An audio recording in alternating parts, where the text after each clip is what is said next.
And now Brian Kilmore, or Kilmadi, or whatever you like to call him. Some people say it's Kilmore, so who cares? Consider that's not how he spells his name. We come down talking about grappling versus karate. He announces Ichihara, a Japanese fighter that's 5'7", a really short guy. And considering that he's the shortest guy in competition, first Japanese fighter, or as Brian Kilmore said, he's 5'8", so depending on that, my favorite moment of this entire segment of Minoki versus Royce Gracie is that when Minoki enters the ring, Brian Kilmore gives us a profile, just like all those other profiles we talk about. Oh, hi, my name is this or that, like that 4x4 inch screen, as I talked about.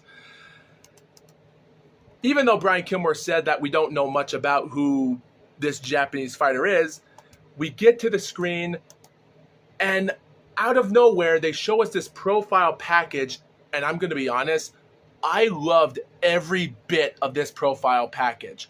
It shows this quiet Japanese music, this amazement, and Minoki's going for this friggin'...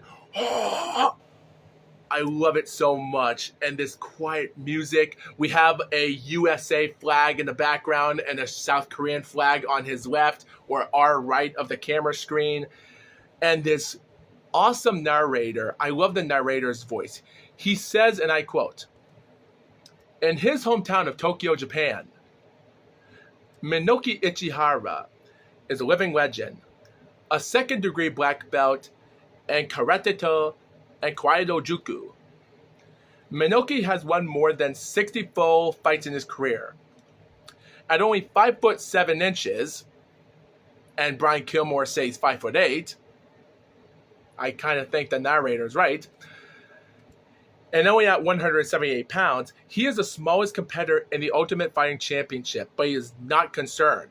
And then they get to a close-up of him in an interview. And of course, he's talking in Japanese, so someone actually overlaps his voice. We get an English translator talking over him, just like those old documentaries and so. And Minoki says, and I quote, "My body may be small, but my spirit is big. I can win." That broke my heart. Because, guys, when I was only like 16 or 15 years old when I first saw this full event back in 2013 or 2014, it was pretty awesome. And now watching this back over a decade later, it just broke my heart because I know what's about to happen. Yeah. Oh, and end quote. That was the last thing he said. But not yet, because the narrator also cuts him off and says... the narrator says... Minoki says Chinese Kung Fu movies inspired him as a boy to learn the martial arts. And then Minoki says, "I like those heroes, and I hope to be strong like them." And then the narrator says, if you ask Minoki why he entered the UFC, he'll give you a very direct answer. I quote, "I saw Royce Gracie win last year. He looked dangerous. I thought to myself, I would like to fight this dangerous man." End quote. Damn. This part's about to piss me off, guys. And I'm sorry for swearing, but I really am upset. And then the narrator finishes this entire profile package by saying, "Make no mistake about it. Minoki Ichihara has come to fight." And then the profile, the screen package is done. And the only thing Brian Kilmore said, which pisses me off the most, is he says, maybe he didn't want that fight to fight the most dangerous man in the preliminary round, but he didn't have a choice because it was a random draw. A random draw?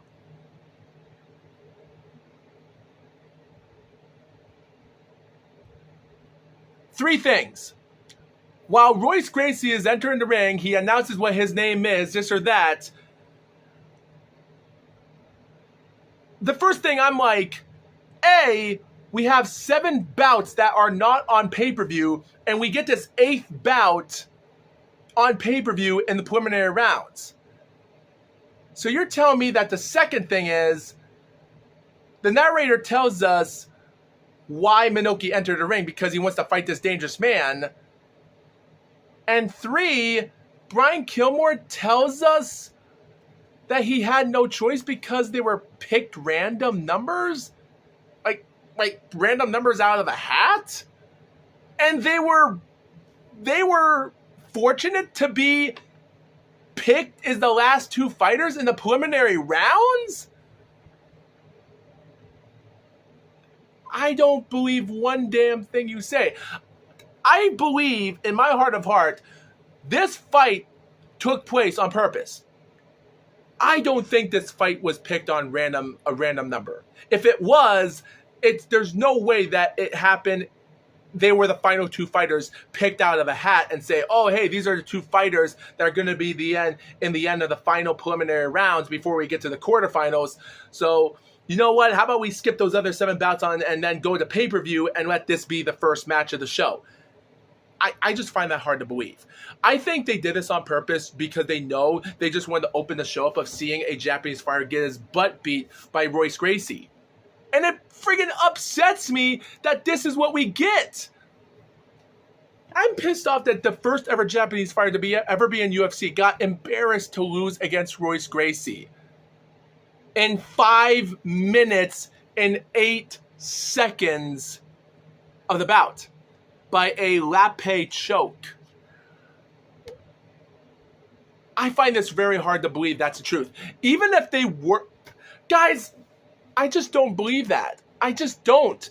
Guys, I really wish Minoki Ichihara did fought someone else other than Gracie in the preliminary rounds, but because he would never fight in MMA again because of this. UFC and America screwed a Japanese fighter in the start.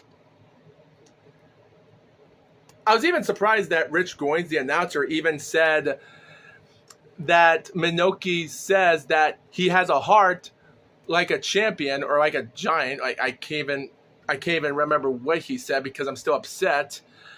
Like, I think he said heart of a giant, but man, but yeah, guys, I don't know what to say about this bout. Oh, and by the way, guys, before the match starts, when Rich Goins announces all 15 bouts in this entire show, the referee walks up, but the 2 fighters don't enter in the ring. Or they don't go near the ring with the referee, John McCarthy, telling, okay, I told you guys the instructions. I want you to keep your feet on the ground, keep reaching for stars, this or that. No. We don't get any of that. In UFC 1, 2 of the referees that were in UFC 1 would announce 2 of the fighters to enter the ring, say, okay, guys, I told you in the dressing room, this or that, this is illegal, that's illegal, there are no rules. That's not what we get in UFC 2. After the announcer leaves the ring and everyone else leaves, the fighters just stay where they were, and the referee just starts the fight without telling them what to do, this or that. In the preliminary rounds, quarterfinals, semifinals, and finals. And guys, this fight was lame. Like, the fight starts out, they both study each other in dangerous fashion, and the fight even starts badly with Minoki missing out a right kick just so Gracie will take him down, and for the next several minutes, he'll be on top of him near the ropes. Like, I'll be honest though, Minoki did have a lot of heart of staying alive in that ring for over 5 minutes. And then the fight ends when he turns around and then he throws out punches and then he puts out the lape choke and almost stretched out Minoki's arm where he taps out and then he's laying on the ring defeated. I'm really upset that this is how it ended for a Japanese fighter, and guys, people say UFC 1 is rigged, but this is BS. I hate every bit of this right now. I hate it.